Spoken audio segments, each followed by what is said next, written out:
إذا بلغت الحلقوم وأنتم حينئذ تنظرون ونحن أقرب إليه منكم ولكن لا تبصرون فلولا إن كنتم غير مدينين ترجعونها إن كنتم صادقين فأما إن كان من المقربين فروح وريحان وجنة نعيم وأما إن كان من أصحاب اليمين فسلام لك من أصحاب اليمين وأما إن كان من المكذبين الضالين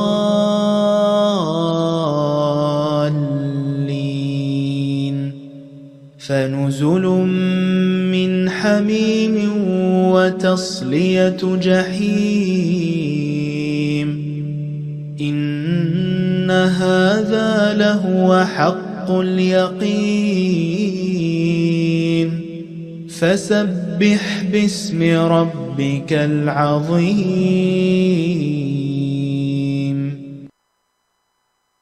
أعوذ بالله من الشيطان الرجيم بسم الله الرحمن الرحيم إذا وقعت الواقعة ليس لوقعتها كاذبة خافضة رافعة إذا رجت الأرض رجا وبست الجبال بسا فكانت هباء منبثا وكنتم أزواجا ثلاثة فأصحاب الميمنة ما أصحاب الميمنة وأصحاب المشأمة ما أصحاب المشأمة والسابقون السابقون أولئك المقربون في جنات النعيم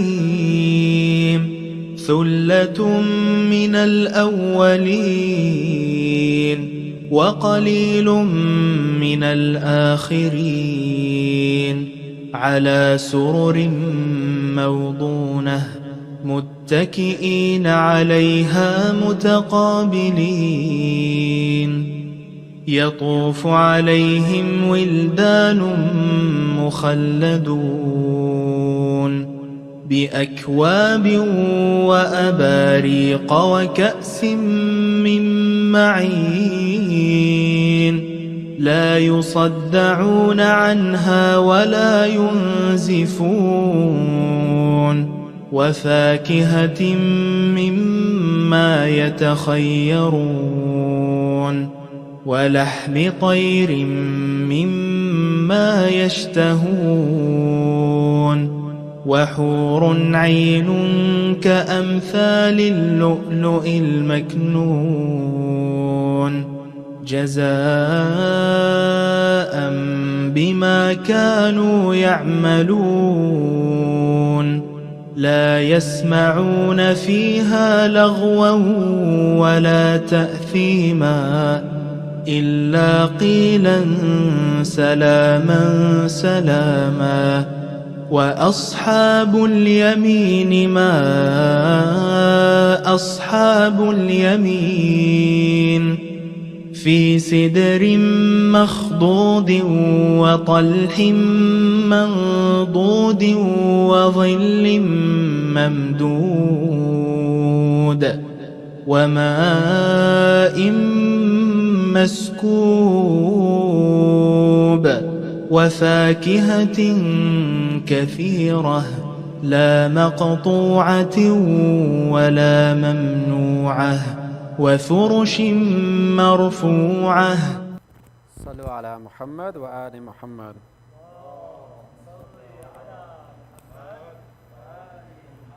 Inshallah, we're going to start tonight's program with Quran recitation from Brother Ali Abbas. Sallu ala Muhammad wa ali Muhammad.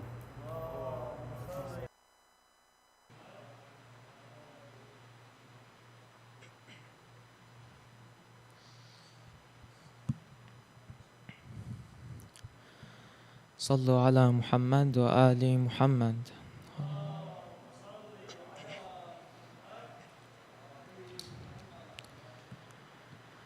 أعوذ بالله من الشيطان الرجيم.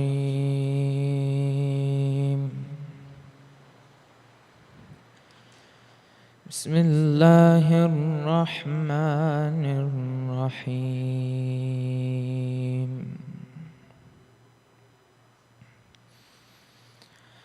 يا أيها الذين آمنوا اتقوا الله وقولوا قولا سديدا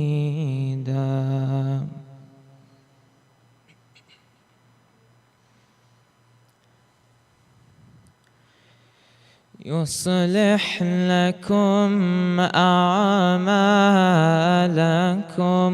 ويغفر لكم ذنوبكم ومن يطع الله ورسوله فقد فاز فوزا عظيما.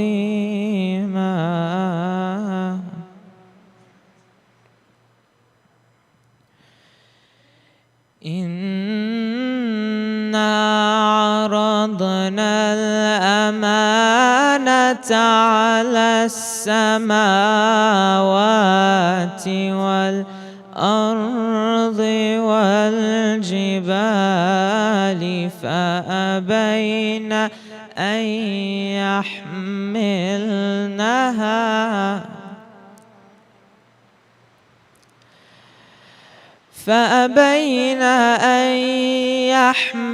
يحملنها وأشفقن منها وحملها الإنسان إنه كان ظلوما جهولا.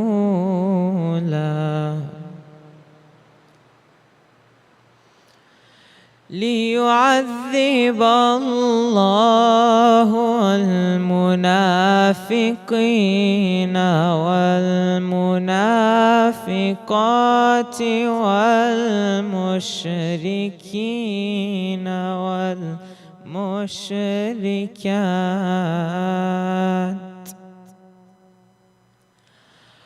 ويتوب الله على المؤمنين والمؤمنات وكان الله غفورا رحيما. صدق الله العلي العظيم. صلوا على محمد وآل محمد.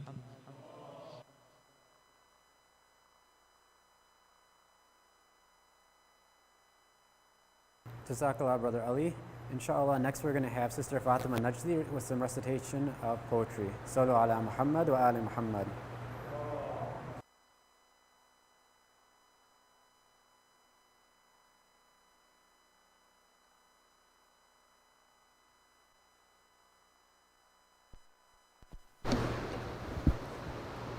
Assalamu alaikum jami'an wa rahmatullahi wa barakatuh. My warmest congratulations to all of you on the birth of Imam Ali ibn Musa Rida alayhi salam.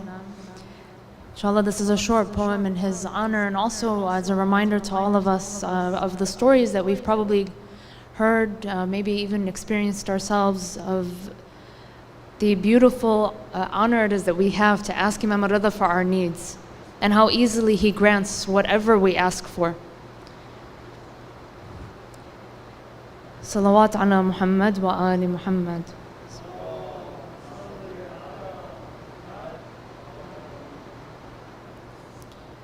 There is hope in Ali, and so there is hope with Ali. There is hope far from him, and so there is hope near him. No harm will ever touch the beggar, the lover, if your whimpers are said to al-Ridha, if your whispers are heard by al-Ridha. There is no delay in his reach, no delay in his relief. He was born and the skies have welcomed him. Even before his birth, they rose in anticipation, and the birds applaud daily in their speech. If his birth was applauded, what did his death bring? If the world has anticipated his soul, then nothing will separate us. His birth was our birth, his creation our salvation, his leadership our commitment. His holy face awaits us in heaven. His face brings peace to his father in prison, and with him we have found our joy in eternity. In our prayers to God, his name is the key. And for whatever your wish, with Ridha is its destiny. By his holy dome we are put to shame for all the prayers we said without his name. How many blessings we've left behind. The caravan of life is moving on. Make your prayers tonight with his holy name on your tongue. Beg him by the right of your love for him, by the right of your longing, your searching, your begging, to bring you close to him, because where are we going if it's not to him? Our hearts seek him. Our hearts seek him like the ant seeks mercy from Sulaiman. We are attached to him like our life and death is one. We are brazen in our requests because we know he turns away none. We are brazen in our requests because we know he turns away none. If you have yet to meet him, he doesn't turn you away. Seek him, ask him for all that you seek to attain. And if it is Ali Ridha that you seek, know that he was the one to let you speak, and he was the one who reached into your heart and perfected the light you used to see. This is why his birth was your birth, and why his death was never a death at all. It has only made him more accessible. His selfless heart was made for this world, but it is beyond it. He is born, and the earth slows its pace in a trance and wants to spend time with him. And the door is always open to the lovers and supporters of he who taught the world what leadership was, of he who taught the world what it means to love, of he who sought to bring only the best in us. So serve him, seek him, and the rest of the world will choke on its misery before he refuses your request. No hurt in your heart will go untreated, unnourished. Be pleased with the gift your Lord has given you. Be pleased with the gift your Lord has given. Be pleased by the light of Mashhad, and have no worries when you ask for the impossible, improbable, unknowable. This is Ali. This is Ali. This is Ali. Salawat ala Muhammad wa ali Muhammad.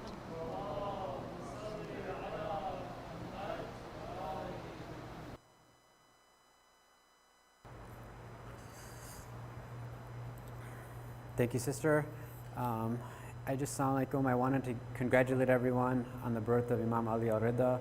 Inshallah, we're blessed with this joyous occasion. Just a quick announcement before inviting Sheikh to the member. Next week on Thursday, inshallah, we're going to be having our Dua Kamil program. And for the rest of our program updates, please, if you have not already, reach out to one of us regarding joining the WhatsApp group or following us on Facebook or Instagram, inshallah. With that, I'd like to invite Sheikh with the last salawat ala Muhammad wa ali Muhammad.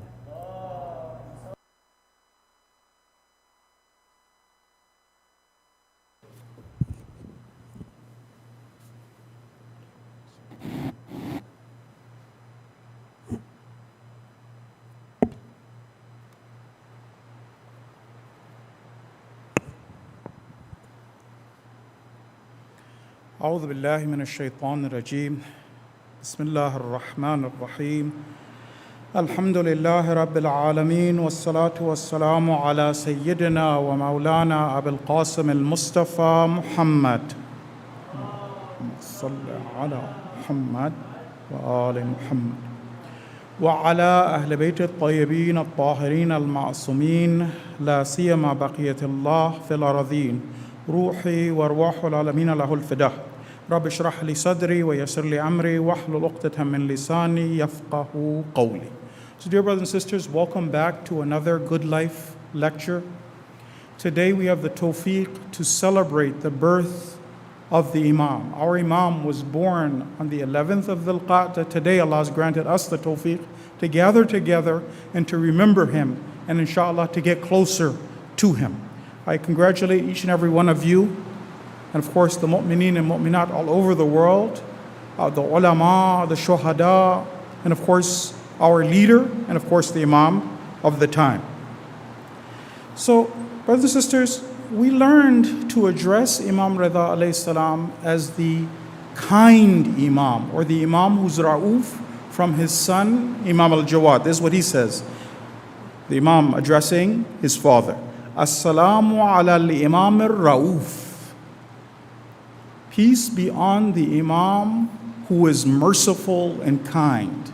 If you don't mind, brothers and sisters, let me explain what merciful and kind means. Because every Imam is Rahim, but he has been called Rauf. Every Imam is Rauf.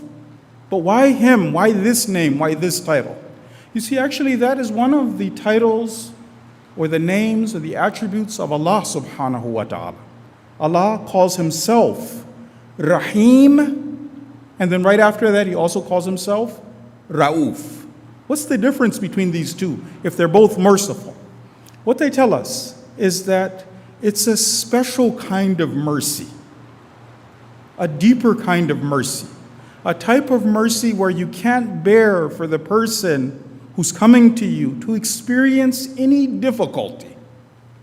The example that our scholars give us is that you might go to a doctor, let's say there's a small child, and this child, in order to get better, they need to take a shot.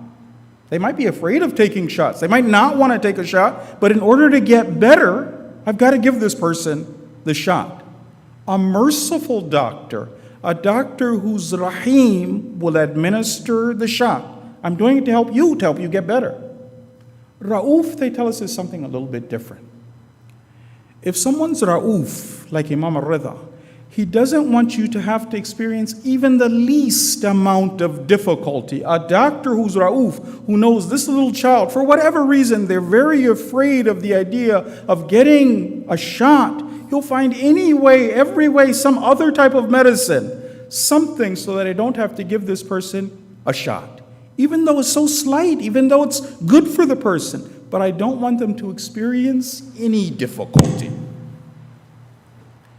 When the Urafa, and I'm going to mention now Allama Tabatabai, when he would try and explain to us the difference because people asked him, well, every Imam is Rauf. Why say he's Rauf? Why that title for this Imam? He says it's because the mercy of the Imam, when we say he's that kind, it's tangible. Brothers and sisters, if you haven't gone, inshallah you'll go.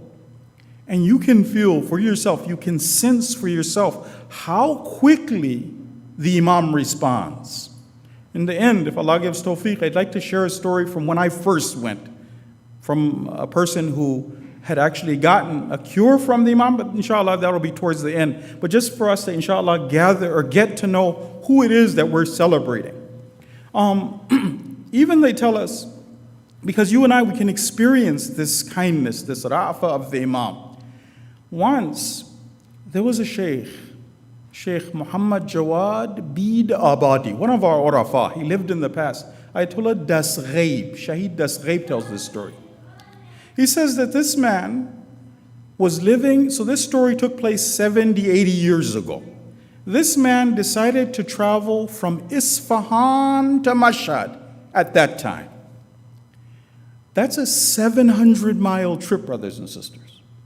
If we're talking 70, 80, 90 years before, then how difficult was it to make a 700-mile trip? using horses, how to get over. Now, he made the niyyah, he said he was going to go, and then in order to make it worthwhile, if I have to travel 700 miles to get there, he made the niyyah that he was going to stay there for 40 days. For 40 days, he would be in the company of the Imam, enjoy the Imam's presence, and then after that, he would go back to Isfahan. He would travel all that distance. He wanted to be nice, and he took his sister with him. Took his sister with him on this trip.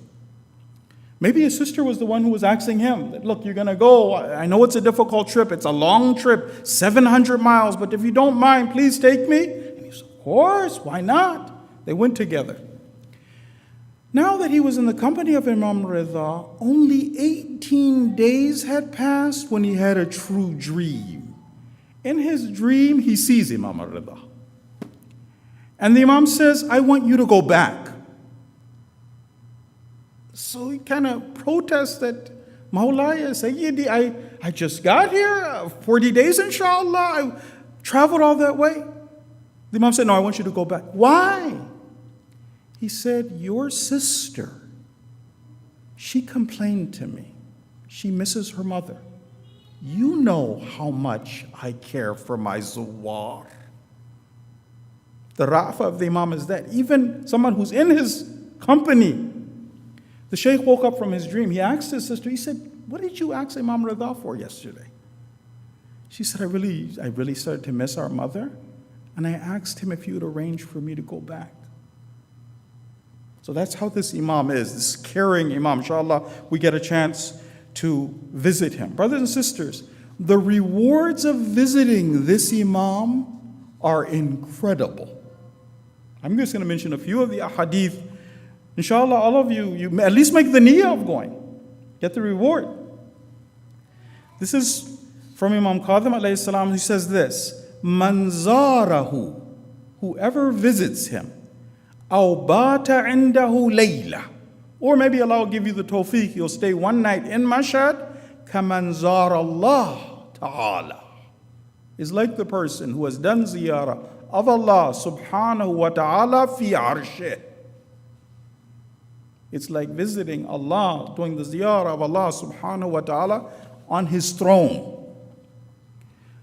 The rewards, the spiritual rewards, even if you and I, we are imperfect believers, believers who need help, who need assistance.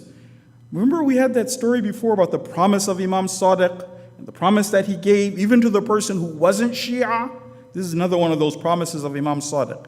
He says that my grandson will be buried in a place called Khurasan, in a town called Tus, Mashhad. He says that whoever visits him, manzarahu, whoever visits him and knows the right of that Imam, the Imam promises, أخذته بيدي يوم القيامة وأدخلته الجنة. I, Imam Sadiq, will take that person by their hand and I will make them enter paradise. The Imam says, وَإِنْ كَانَ مِنْ أَهْلِ الْكَبَائِرِ. Maybe this believer is a believer who struggled, was a believer who committed major sins. Imam Sadiq says, if you visit him, I will take your hand and I will personally make you enter into paradise. What we learn from the Ahlul Bayt alayhim as-salam is that there's more thawab in visiting this Imam out of all A'imma, even Imam Hussein. Even Imam Hussein. I'll share one of the ahadith that talk about this. So what happens is, Imam Qadim alayhi salam is explaining, he says on the day of judgment, 4 of the greatest personalities to have ever lived will be in the presence of Allah. Who? Nuh, Ibrahim, Musa, Isa. Not only them, he says also our Prophet Muhammad sallallahu alayhi wa alihi wa sallam. Salli ala Muhammad, ali Muhammad. He will be there. Amirul Mu'mineen will be there. Imam Hassan will be there. Imam Hussein will be there. And all of those who visited us will be there. He says this though. Allah, know this. Inna a'laha darajatan. the people who are the highest daraja, وَأَقْرَبَهُمْ مَنْزِلَةً, those who will be the closest in proximity to us, زُوَارُ قَبْرِ وَلَدِي عَلِي, are the people who had the tawfiq to make the ziyarah of my son Ali. That's not a small blessing if Allah grants it to someone. And by the way, brothers and sisters, you and I as regular mu'mineen, we can experience that kindness, that ra'fa of the Imam. Ayatollah Bahjat was telling a story about a regular mu'min. This is one of the relatives, Ayatollah Bahjat telling a story about one of his relatives.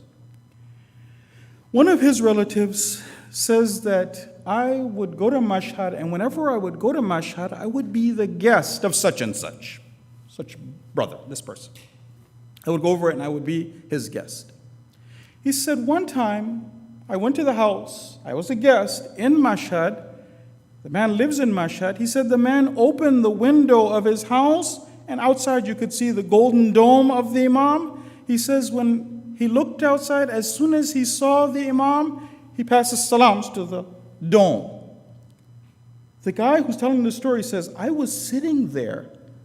I heard the answer, the salam of Imam Rida.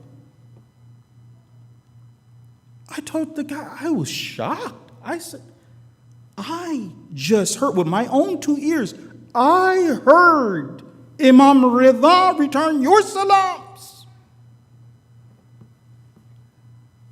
The man wasn't even surprised. He was like, your spiritual readiness is good. He said, they always return salams to everybody.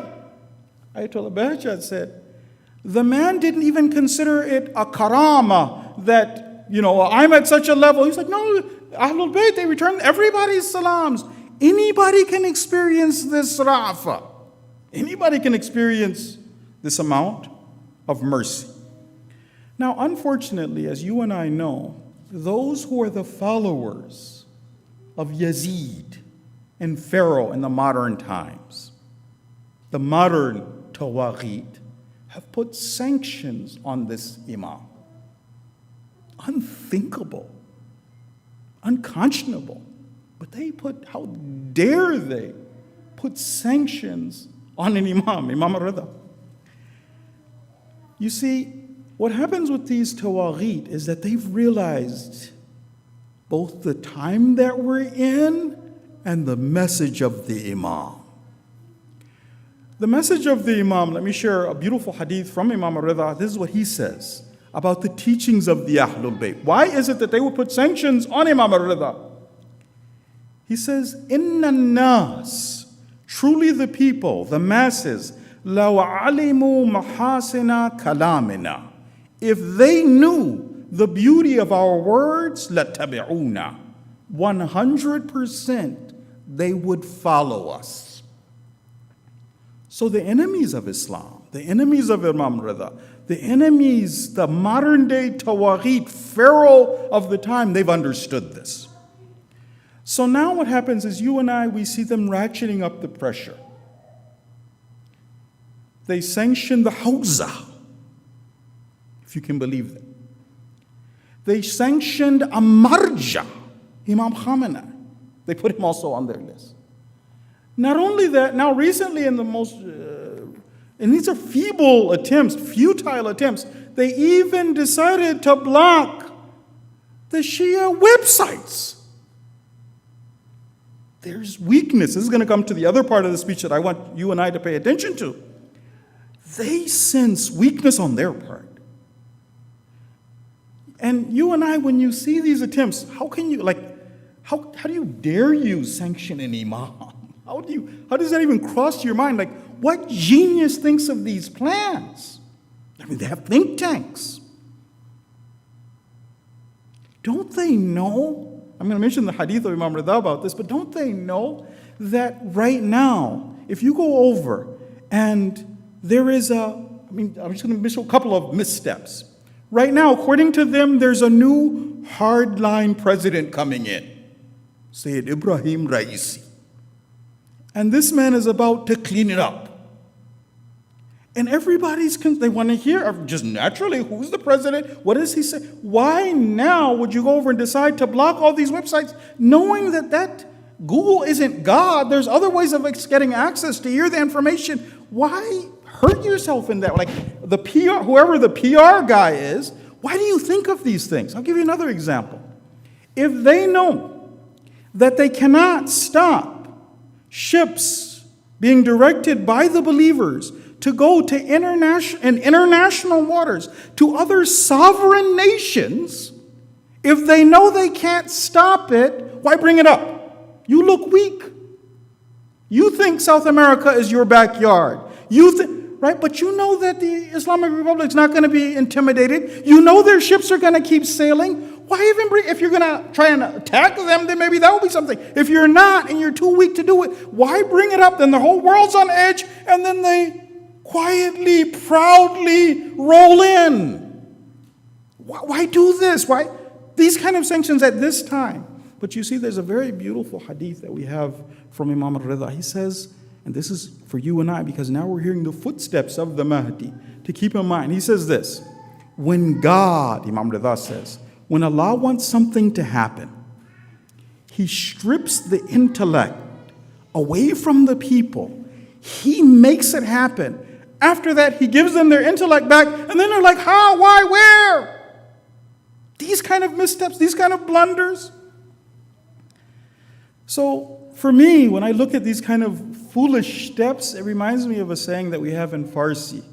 In Farsi, when a goat is dying, it's got sacrificed, its legs are kicking. They say it's harakate mazbuhane. The legs are kicking, but it doesn't really do anything. The goat's jumping around. These kind of efforts to blow out the light of Allah with your own mouth, when we're this strong, when we're not backing down. As Allah says in the Quran, يُرِيدُونَ لِيُطْفِئُوا نُورَ اللَّهِ بِأَفْوَاهِهِمْ. They want to blow out the light of Allah with their mouths. وَاللَّهُ مُتِمُّ نُورِهِ. But God will make His light perfect and complete. Allahumma salli ala Muhammad wa ali Muhammad wa ajal farajahum. And we're seeing this, even now, just more and more examples of this before we get on to how we're going to benefit from the life of Imam Rida. What's our responsibility right now? I'm sure many of you saw in the newspapers where Imam Khamenei, may Allah protect him and grant him long life, by the right of Imam Rida, he was able to take the Iranian vaccine. Right? The first dose of the Iranian vaccine, he was able to take it by the grace of God. Don't you know, because you and I, this isn't too far in our memories. Remember when they would refuse to even offer international help? I mean, Iran, like every other nation, everybody was supposed to be entitled to get a loan because this is a global pandemic. If Iran gets COVID, it's going to affect the nations around it. Not qurbatan ilallah, it's using loan money.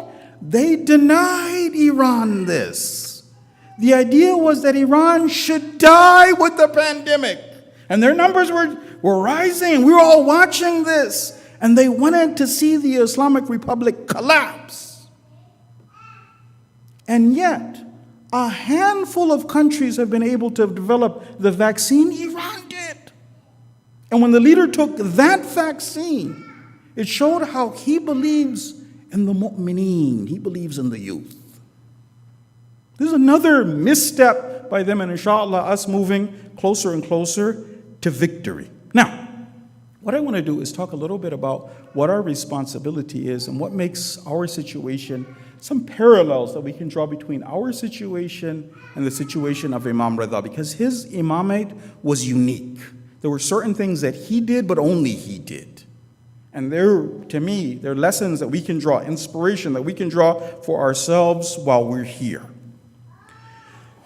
One of the tasks of our imam, like every imam, is the idea of unmasking the tawaghit. It's a challenge to make the people of the world able to understand that the problem, the reason for your suffering and your misery are the very tawaghit who are ruling over you. That you have to look for a solution. The solution is divine leadership. Unmasking, for us nowadays, unmasking the evils of a secular liberal government, helping the people of the world understand that it's tyrannical. It's difficult. It's easier for people to be able to find somebody like Trump and then be like worked up. But what's more difficult is to not be superficial and realize the system is wicked. But it's much more difficult when the system is a liberal, democratic system. As the Imam says, this is from Imam Askari, he says, أَضْعَفُ الْأَعْدَاءَ كَيْدًا. Your weakest enemy, the person you have to worry about the least, is the enemy that exposes their enmity. That person who comes on CNN and says, Islam hates us. That's the least of your worries. The real worry is how to explain in a way that it makes sense for people how wicked the system is. Unmasking the system. So now for Imam Rida, he had to unmask the system in the time of Ma'mun. And I'm going to talk a little bit about how he did it and how that was so unique. But it goes in line, inshallah, with what our current responsibility is. One of the lessons that we want to learn from Imam Rida is to take advantage of the opportunity and the window that you're presented to spread the teachings of true Islam. It's not always that Allah subhanahu wa ta'ala opens this window. But our hadith say this, that there are times in your lives where divine breezes blow. There are windows of opportunity that Allah opens up. When the hadith says, make yourself available to those breezes. Right now, Allah has given us a chance to go over and explain Islam's teachings as is to the masses. Let's learn from Imam Rida. Now, remember, the time of Imam, because he was our Imam for 20 years, and he began his imamate in the time of Harun al-Rashid. Harun al-Rashid, brothers and sisters, was one of the most savage of the Tawaghit. Of all of the Abbasid rulers, one of the most savage, one of the most muqtadir, one of those who was a law and order Taghut, was Harun al-Rashid. The beautiful thing about Imam Rida was that he never hid his imamate. He was open about it. From the beginning, from the time of Harun al-Rashid, people used to warn Imam. Tell him, blood is still dripping from the sword of Harun. How do you do this? Taqiyya. Don't use this opportunity to spread Islam as is. Harun, this is Harun we're talking about. You know what Imam Rida did? He said this. He said that I take inspiration from that hadith of the Prophet. He said, the Prophet said, if Abu Jahl can take one hair off my head, then I'm not a prophet. He said, if Harun al-Rashid can take one hair off my head, I'm not an imam. What happened was he recognized weakness. He saw fear in the eyes of the Taghut. He recognized weakness. Some people couldn't see this. What happened was, and this is a long story, but I want to just summarize it. Harun al-Rashid had made such a blunder by first imprisoning his father. Right? For 4 years, the last 4 years of the life of Imam al-Qadhim, he was in prison. Before that, oppression, repression. But when he finally said, that's it, I have to murder him, and he finally murdered the Imam, he paid such a political price, he couldn't touch Imam Rida. Not that he didn't want to, not that he wasn't wicked, but for you and I, remember the story of Karbala? After Karbala, Yazid had made such a blunder by killing Imam Hussein. He paid such a political price that afterward Yazid had to send the family of the Prophet back with respect to talk about how bad Umar bin Sa'ad was. Right? These are wicked people, but the situation was such you couldn't touch him. And the Imam used that to his advantage. He never hid his imamate. He was open about who he was, what he was doing, what he was. So remember we talked before about the secret organization of the Shia? That the Shia were moving and they had the secret organization, and it was there from the time of Imam Ali. The people who were the true Shia were the people who were aligned with the Imam, ready to sacrifice for the Imam, moving monies around to make sure that activities were happening, the orders of the Imam were being carried out in various areas. Those were the Shia. This secret organization reached the height of its activity in the time of Imam Rida. And the Imam was moving. During the time of Harun al-Rashid, he couldn't touch him. After him, there was a civil war in the Abbasid Caliphate. The war was between Amin, one of the sons of Harun, and Ma'mun. It lasted 5 years.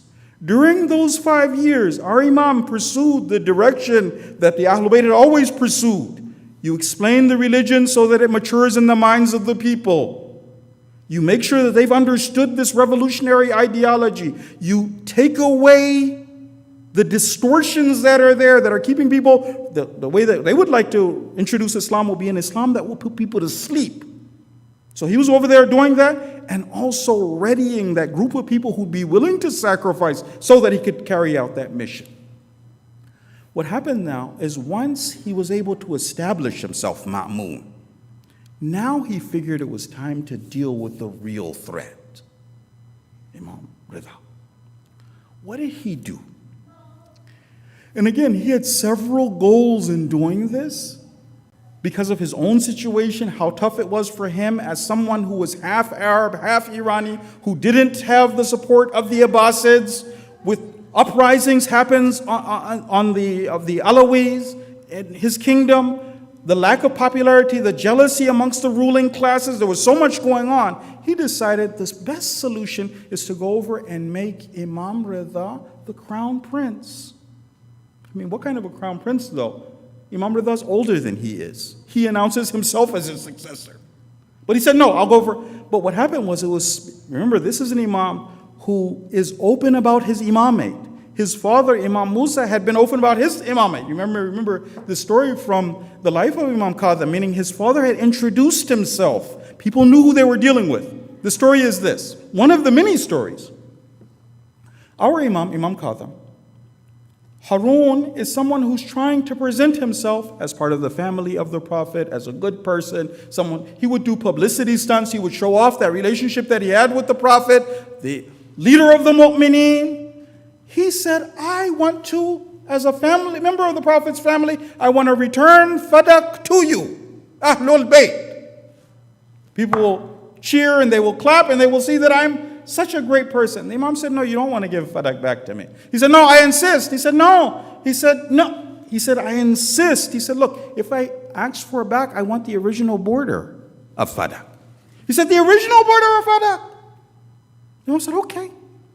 He said, one of the borders of Fadak is the end of the Arabian Peninsula, Yemen. And they said, as soon as he started saying the borders of Fadak, the face of Harun starts changing. He said, one of the borders is Africa, Tunisia. One of the borders is Uzbekistan. By the time he finished, it was the whole kingdom, the Islamic kingdom. Harun was like, well, you take the seat then. There's nothing left for us. So his father, Imam Qadha, had explained what an imam was. It wasn't that this is a spiritual. No, I rule the Islamic kingdom. They knew who he was. He had always been calling for his imamate. Even his second in command, the man who ran his affairs for Ma'mun, he couldn't get, why would you say this person who says he's an imam with that meaning that this is your successor? Ma'mun pressed. And what happened was the Imam resisted so long and kept telling him no and playing the long game to the extent that he started threatening him. And those who were carrying the messages back and forth, they would share them. Like, doesn't make sense. This guy is being offered to be the crown prince. I mean, if I was offered to be the crown prince, that would be it. I mean, and he's refusing again. The message got out. It became clear that you won't take no for an answer. But not that the Imam wants this. The Imam finally, even once he brought him to Marv, the capital at that time, the negotiations continued. He started threatening the Imam. The Imam said, okay, I'll accept if I don't have anything to do with the government. He refused to support the deep state. I'm not going to sign anything. I'm not going to prove anything. I'm just sitting there. Everybody knows I don't want this. He had already told people, you Ma'mun, you're going to kill me. He told them, pray over me when I leave. Right? So the hope that Ma'mun had that I'm going to get popularity and people will think, the thing that happened though, Imam Ma'mun was now at the end of his rope, he accepted. What happened was that now that he was a government official, Imam Rida did something we had never been able to do. For 150 years, we were calling to imamate in secret, meaning you, as one of the Shia who are connected to the Imam, you're meeting your neighbors, you're meeting your friends. If you see readiness, you see that this person is willing to listen, you take them aside, you say, by the way, there's an Imam is this person, they rule. And the person, if you saw that readiness, you would invite them. Now, Imam Rida took it to a whole nother level. Now, openly, he's calling for his, because he's a government official, I'm the crown prince. We had never gotten to this stage. He saw that window of opportunity, the chance to explain true Islam, true Tawheed. I'll give you another example. If you look at the words of Imam Rida, you'll see that 75% of the many sermons and lectures and debates of the Imam are about our beliefs, not about the small details, our beliefs. About Tawheed, true Tawheed. Wiladah, Imamah, on the grand stage, the lights are the brightest, and the Imam is using this opportunity to hurt the Tawaghit. The people had to understand that Tawheed, according to Islam, means obedience. You cannot, as a muwahhid, obey anyone in disobedience of the Creator. So the Imam used this opportunity, and you and I, right now, while we're here with relative freedom, the opportunity that we have in the West to get the message out and teach Islam as is, while the window is there. Now, brothers and sisters, I'd like to end by telling you guys one of those nice stories. I heard this story when I first went to Mashhad. You know that my story is that I wasn't always Shia. I had become Shia, I was 14, then later went to Iran, and now as a Shia, I've told some of you that even when I first went to Qom, when I would see the Shias and they would be going to the haram of Sayyidah Ma'suma and rubbing the, a little icky, right? Allah subhanahu wa ta'ala, the whole concept of tawassul hadn't really, okay? What happened was that Allah granted us the tawfiq to be able to go to Mashhad. And there was a person who was serving as a khadim who had received the shifa from Imam Rida. You brothers and sisters, well, those of you who know Farsi, you can look this interview up online because it's actually there. You'll see the faces of many, not myself, but many other foreign students who were there. Maybe they recorded another time when I wasn't there, because I see students would come after me. And this individual, his name was Hamid Reza Sabiti. Hamid Reza Sabiti. He tells his story. He says that I was working at a bank and I got diagnosed with cancer. At first we thought it was sickle cell anemia. We were taking other medication. It's not working, but no, it was leukemia. By the time they got the diagnosis right, it was very advanced. He said, so we tried to do everything that we could. We tried to go to the doctors to get a cure, but it was so advanced, after a while, we in Mashhad, we can't take care of it. He's from Mashhad. You have to go to Tehran. You have to go to other cities. In Tehran, he said, my kidneys started to fail. First one and then the other. So now, in addition to leukemia, I'm on dialysis. They had to fly him to get, because it would take too long to get him by train, you had to fly him. He said, I had 2 heart attacks. Now my heart is failing. And they were trying everything until the doctors in Iran said that, look, it's a waste of your money to keep trying to offer you services. You're done. His body, it can't take it. He can't make it. They said, there's no cure for you. What happened was he had family in America, and they brought him to Houston under one of the most advanced specialists to go over and get treatment. Again, they tried to provide him with treatment. They gave him advanced treatments. Nothing would work. Without telling him, the doctor sent him home on hospice, that you're going to go home and die. The doctor didn't tell him. They're kinder here in America. They sent him home. He goes back home. He said, I realized back home, once I had arrived in Mashhad, I've been sent here to die. He said, I saw all of my family members. Everybody has come to visit me, and they're all in the house. And he said, I started asking questions. And I realized that, no, and they gave him a date. You're going to last this long. He said that when death becomes a real reality for you, a lot of things change. He said, any sort of arrogance that I may have had, gone. He said that I wasn't someone who was actually very careful about prayer. He said my family was very religious. But me, myself, I wasn't that careful. I prayed. If I'm late. He said I started praying. He said, actually, I started begging Allah for forgiveness for my qadha prayers. It started to become real. The kindness that he started to show. He said what happened was, I'm now in a wheelchair. Multiple heart failures, going to meet Allah subhanahu wa ta'ala, dialysis. His mother insisted that he go to the shrine of Imam Rida. And he himself wasn't a real believer. At first he was like, go and pray for what? You know how much pain? He started describing the pain that he was in. Like, for relief for what? There's so many things that are going wrong. His mother said, go. And his wife told him, he said, your mother wants it, go. He said, what happened was I started to go. He said, my family had to take me. They had to take turns taking me. I'm in a wheelchair now. And he said, for 26 days, nothing happened. It was kind of embarrassing. He actually had a sign around his neck where they had written both what his medications are, because by this time he was fainting several times a day. So he had this ugly sign around his neck that if this guy faints, then his medicine is in his right pocket. Don't do this, to let him recover. And they would go. He said, but I was just going. They were saying go, so I would go. He said on the 27th night something happened. He said when they brought me there, he said suddenly the haram was more beautiful than I'd ever seen it before. They brought me over there by the haram. He said when the actual moment when I received the shifa, he said those who were watching, only some of them realized what was happening, and what they saw was different to what I experienced. What happened was that as normal he fainted.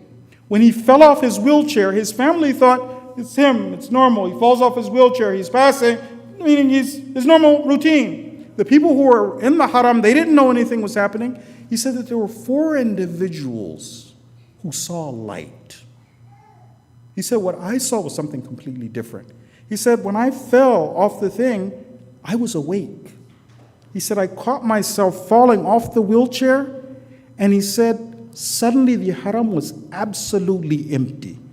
I was afraid. Where's everybody? Where's my family members? And he said I saw a person walking towards me. He didn't recognize who the person was. He didn't know who the person was. All he said was that there was this wonderful fragrance that I could smell. And the person came closer and closer and closer. The person told me, they said, stand up. And I complained. I said, how can I stand up? I'm paralyzed. I'm in a wheelchair. The person said, why are you here? He said, I came to get shifa. He said, from who? He said, from Imam Rida. He said, if you came to get it from us, then stand up. He said, I realized who I was talking to. Now the Imam's turning away. Now he's begging for the Imam to come back. Please stop. Let me kiss your hand. The Imam told him, he said, don't kiss my hand, kiss your mother's hand.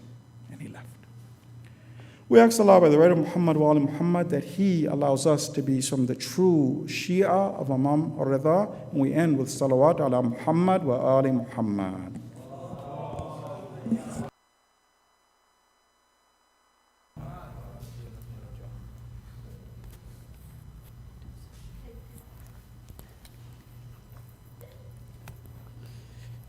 Sallu ala Muhammad wa ala Muhammad.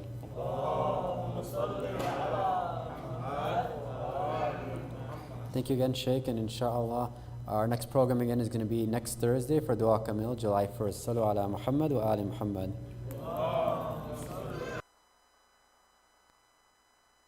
أعوذ بالله من الشيطان الرجيم. بسم الله الرحمن الرحيم. إذا وقعت الواقعة ليس لوقعتها كاذبة خافضة رافعة. إذا رجت الأرض رجا وبست الجبال بسا فكانت هباء منبثا. وكنتم أزواجا ثلاثة فأصحاب الميمنة ما أصحاب الميمنة. وأصحاب المشأمة ما أصحاب المشأمة. والسابقون السابقون أولئك